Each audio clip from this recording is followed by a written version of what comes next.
ஒரு சமயம் படைப்புக் கடவுளான பிரம்மாவிற்கும் காக்கும் கடவுளான விஷ்ணுவிற்கும் தங்களில் யார் பெரியவர் என்ற போட்டி ஏற்பட்டது.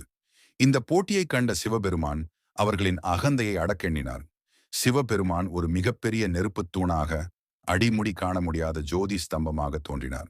பிரம்மாவும் விஷ்ணுவும் அந்த ஜோதி ஸ்தம்பத்தின் அடி மற்றும் முடியை கண்டறியும் சவாலை ஏற்றுக்கொண்டனர். விஷ்ணு வராக அவதாரம் எடுத்து பூமிக்குள் ஆழமாகச் சென்று அடியை தேடினார்.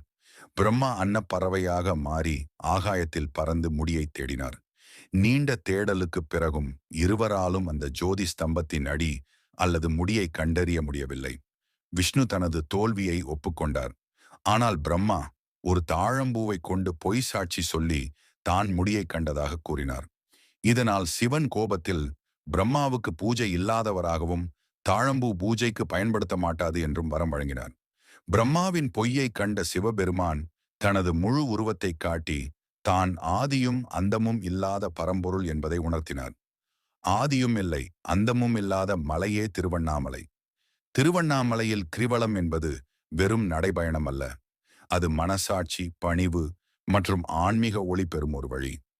ஆணவம், அகந்தையையும் போய் நம் உள்ளத்தின் பிசகளையும் விட்டுவிட்டு சிவனை சுற்றுவது, அவர் அருளின் வீதியில் நாம் நடைபோடுவது தான் உண்மையான கிரிவலம்.